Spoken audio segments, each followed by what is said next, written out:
What's up, YouTube? I'm back. I didn't really go anywhere. I've been posting reels and answering comments and, you know, just been busy around the shop. And, you know, being busy, haven't had a lot of time to work on the old VB WRX that I know a lot of you subscribe to the channel to see. And I hope to remedy that in the next few videos. Make sure you stay tuned to the end of the video where we're gonna tell you what's gonna happen in the next video. I teased it on Instagram. It's gonna be big. We have a stack of parts that we have accumulated over the course of basically a year, and we started putting those on. So this video, the first video in this new series of videos, we installed the Extreme Turbo Systems front mount intercooler.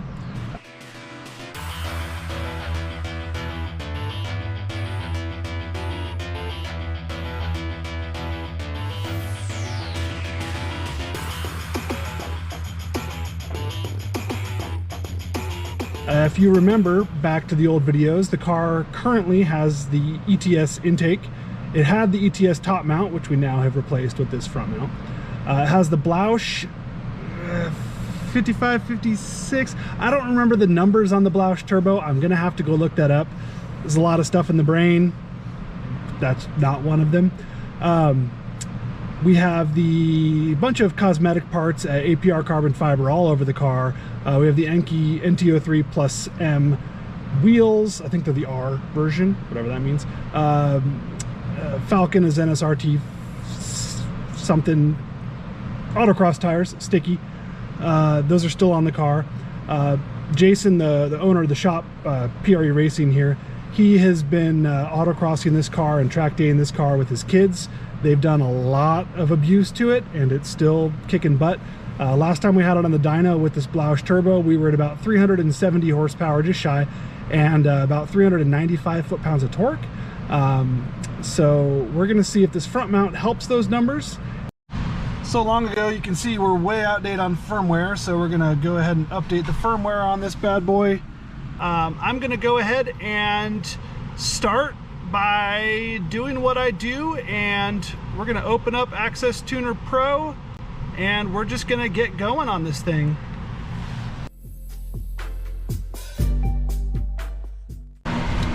Okay, as with every time I tune a car, I start at low boost.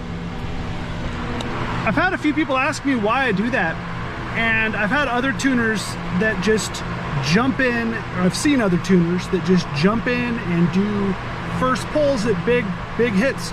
Now, this car, not a whole lot has changed since I tuned it last. It's got a new intercooler, but everything else is the same. So it should be able to handle some boost.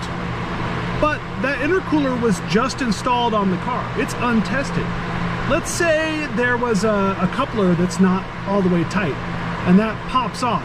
Now, not that big a deal at 10 pounds. At 19 pounds or more, that can be pretty violent. I mean, anybody that's had it happen can attest that it comes off with some force. And being that the hood is open, it can eject from the car. It could fall down into the radiator, the belts. It could do damage. So we just like to start everything as soft as possible and turn it up from there. You can always turn it up. You can't always turn it down if something goes wrong. We want to find out that there's a problem at low power, not at high power. So that's why I always start every tune that I do on the dyno with a lower power pull. Unfortunately, with the off-the-shelf maps, I can't really do that. I would like it if we were like, just say we were e-tuning your car, we would start at a lower power and then move up. But unfortunately, with the off-the-shelf maps, they just kind of are what they are. So it's really important that all your parts are installed correctly, because again, if something is gonna fail, horsepower is gonna find it. One of the nice things about these newer cars is you can log a lot of stuff. I think we got everything just about here. We just need our wastegate stuff. So now we got all the wastegate, turbodynamics, boost, air, wastegate integral. We log all the wastegate stuff, position actual, position commanded, and final. I think that's probably... All right, 55 channels. We are not gonna watch this. This is what it would look like to watch 55 channels here. It'll do it. We're logging 55, but we're not gonna watch all 55. That would be a little ridiculous. Sorry, I got some glare on the screen, but that'd be a little ridiculous. So we're gonna go in. We're still not even up to temp because I got the fans going on the car. Look at our... A good sign after you install parts is you want your fuel trims to be pretty much zero, and as you can see, we're looking pretty good on the fuel trims right now. So the assumption is the parts were installed correctly, but we don't want to look at all those things all the time. So I'm going to go ahead and parse out a bunch of them so that we have a more, a more reasonable table to watch. Now it looks like this. That's much better. I can actually watch that while I'm doing pulls. We've got our intake manifold temperature, our pre-turbo, so that's at the intake itself. Coolant temp, barometric pressure. I actually don't need to watch baro. Let me take that one out. I know it's good. We're at 14.79. I will data log it just so it saves it in the set, but I don't need to see it. Boost target is good to have. Your actual boost, which is going to be manifold relative pressure here, is good to have. Frequency, if I'm doing, I can't do live tuning, but I can still make adjustments while I'm tuning. I need to be able to see that. And then obviously my fuel trims, I did add the combined trims, but I do like to see if it's in short term or long term. And then AC compressor switch, I like that. Well, I'm gonna put that in the log only. I'm just talking now. Probably gonna. All right, so this is the list that we're gonna watch while we're tuning. I wish you could reorganize these. Cobb doesn't let you do that. Like, I wish you could like drag them and move them around. But the most important things we're gonna be watching is manifold pressure and then our feedback and find, knock, learn. Sometimes I'll mess with the the width of it so that they're all in the same spot. Nope, that's worse. Let's see. All right, feedback, knock, there we go. See, now they're all kind of together, so it's easier to watch. It's kind of annoying, but we're gonna go ahead and do a poll, right? That's what we do. We do polls. So it's not really coming up to temp. Hopefully when I start driving it, it will come up a little bit more. But yeah, it seems all right.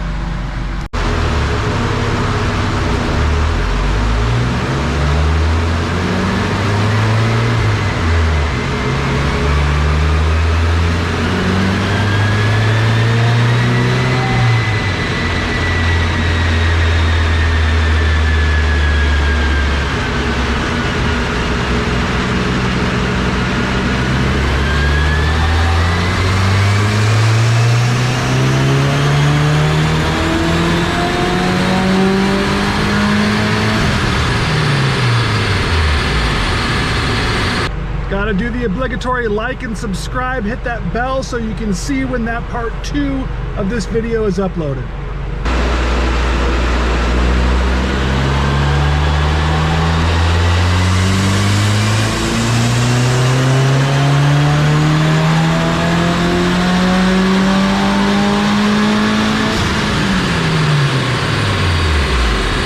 So I'm tuning this car like I would any car. And what I'm actually doing today is trying to see what the differences are once I tune for this front mount versus how the tune was for the top mount. If there's significant differences, or if the differences are so minor we can get away with using the same tune. So that's actually what I'm testing today. I'm not just testing to see how much more power this front mount makes. The hope is that it will make more power, but more importantly to me is, can we deliver this part to customers under the same tune package umbrella? So that's the most important part. The power is just kind of a byproduct of that. Obviously, if you custom tune, you'll make more power than just an off-the-shelf tune, but I want to see how close it is. So let's do a poll.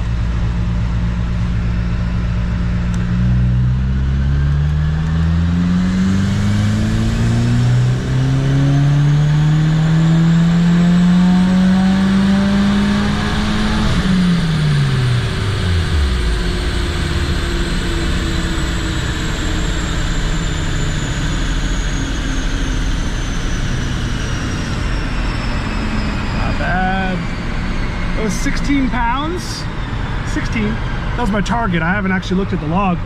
16 pounds was 342 horse and 358 torque. I think we're gonna get zesty. I'm only I'm 28 horsepower shy of my previous number, and we haven't even revved it out as far as I was revving it before, and I was running 19 pounds, so 3 more pounds of boost. I think we're gonna make it. A lot of lines to read, but just kidding, that was only 15.2 pounds. I guess I peaked 16 somewhere, probably right at the very beginning, but definitely wasn't holding that. So we need to go make some wastegate adjustment because our target was 16. Looks like we need a little more or a little less wastegate position with the front mount. Interesting that it would need less wastegate position with the front mount. I guess there's more boost or more pressure drop through a front mount, so that makes sense. If we're losing about a pound through the front mount, our pressure drop would make sense. I have the leash pretty tight on the turbodynamics on this car because of testing. I don't really want the turbodynamics to go crazy and learn a bunch of up and down. So yeah, interesting things. Learning.